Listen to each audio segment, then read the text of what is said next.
Is breaking a submissive synonymous with earning or gaining devotion? Absolutely not. No. They are two completely different processes for two completely different goals. So, here's how I look at it, very, very simply. Breaking is only possible when built on a foundation of devotion, okay? Devotion is about creating the atmosphere in the submissive's heart. Breaking is about an act that we do to tap into the submissive's soul. Devotion is the process of mapping the walls. Breaking is the act of penetrating a wall. So let me say that again. Devotion, building devotion, is the process of mapping the walls. Breaking is the act of penetrating a wall. Okay? Now, when I refer to a wall, what I'm talking about is any mental, emotional, physical, or sexual block. It's basically anything that is a hindrance to full connection. Remember how we always say safety, trust, vulnerability, intimacy, and in BDSM, intimacy is that blissful, erotic experience with your partner. It's subspace, it's full release, it's transient hypofrontality, it's flow, it's full empowerment, full confidence, full presence, right? That full connection where there is nothing hidden and I see into you and you see into me. And we have this amazing connection and it's erotic and it's passionate and it's bringing us together in a way that is so rare and beautiful. A wall in this analogy is anything that is a block or a hindrance to that goal. Okay? So when I'm talking about building devotion, you need to map out the walls. Think of it like a maze. Your submissive's inner world is like a maze. And you have to navigate the maze. You have to know where the high walls are. And you have to know where the dead ends are. And you have to know where the open paths are. And in that mapping process, we're building devotion. In that mapping process, we are teaching the submissive that we are safe and that they are safe. That no harm, unless they want it, is going to come to them, right? That you are safe here with me. And that as I go through this maze and I find these walls and I find these hidden places that are blocked off because something is behind there, something got hurt behind that wall, now you put up that wall to hide something, you're safe. And if I go and I want to bust through that wall, I'm safe and you're safe. That is the process of building devotion. And that's the first step is safety and then trust. The submissive has to trust us as their dominant.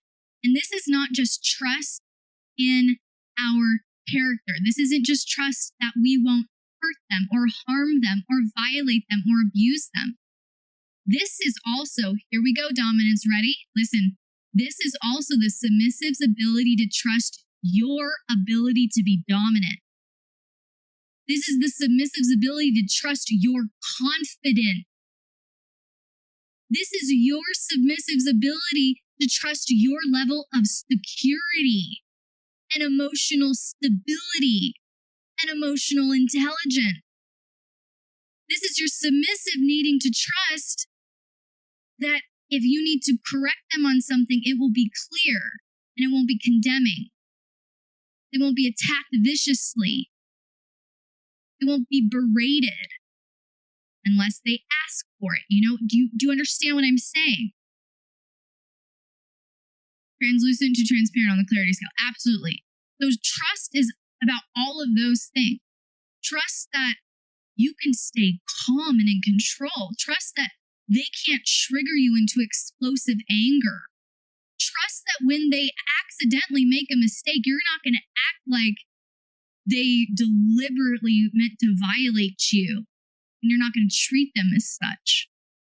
This is trust so pervasive that their mind can rest. That's what I'm talking about. Okay. And then the final part of this process of devotion building, safety, trust, vulnerability, intimacy, right? But the next part is inducement. And this is the thing. A good dominant is excellent at inducement, because what is inducement? Inducement is so fully seducing someone to your way of thinking or operating that what your desires are becomes their will. Okay? What your will is becomes their desires. That's inducement. That's the process of inducement, of knowing what your submissive wants, what they need, what they like, and showing them that you can provide that for them. That's inducement. You are saying, this is how I want this dynamic to go as a dominant. This is how I look at things as a dominant.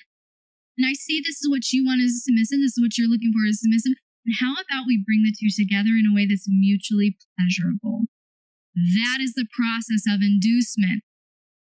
It's not just commanding a submissive, drop your panties and be ready. That's not inducement. No one got seduced in that process. You know what I mean? So this is, and here's the thing, that can happen when there's consistency in the dynamic, when there's consistent seduction, consistent inducement in the dynamic. But you have to be constantly tapping in erotically to your submissive's headspace. What keeps them feeling connected to you as a submissive, aroused as a submissive, motivated as a submissive. But it all starts with this devotion building process. Safety, trust, inducement. And when that happens, vulnerability and intimacy are often the natural benefits that occur as a result. So that's the process of mapping the walls. We're figuring out what our submissive likes, wants, all of that, okay? Then we have breaking. Now, when I refer to breaking a submissive, I'm referring to mainly one of three areas: their mind, their will, or their emotion, because that's what our soul is made of. And I want to break their body and their soul a little bit, because here's the thing. When I want to break a submissive, I want to break their mind, break their emotions, or break their will. And when I'm talking about breaking their will, I'm talking about humbling them. Not humiliating them, humbling them. It can be one and the same depending on the kinks and the boundaries and the standards and the limits. But I'm talking about bringing a submissive to the place of realizing that you're down here because you want to be. And I can care for you so well up here if you just let me. If you will let go, I can do my job. And that's really what I want to get when I want to break a submissive's will. I feel like they're too prideful, they have too much entitlement. I want to break that will. I want to break down some of that ego. If I feel like a submissive is just really overwhelmed and tired emotionally, really run down, stressed, overwhelmed, they're anxious, they're neurotic, they're just really high strung. That's when I want to break them emotionally and take them through this point of catharsis where they're weeping and they're just getting all of the emotion out. That's how I view that. And then the release in their mind is how I consider the breaking mentally, is when a submissive doesn't have to think, when a submissive doesn't have to remember their name, when a submissive only has to remember their safe word, and the mind goes blank. There's that low hum going on. Their mind gets broken out of the stressors, the vanilla conditioning, the day-to-day life shit. We have mapped out where those high walls are.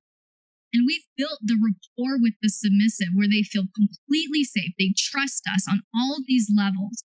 We've seduced them to our way of thinking. We've induced them to what we want to accomplish, which is breaking through that wall. And once we have that devotion in place, then we can get out our sledgehammer. But we do not get out our sledgehammer when they still feel scared, because then they're going to feel more scared, right? That is why devotion and breaking are two separate processes, and devotion must be the foundation that any breaking is built upon.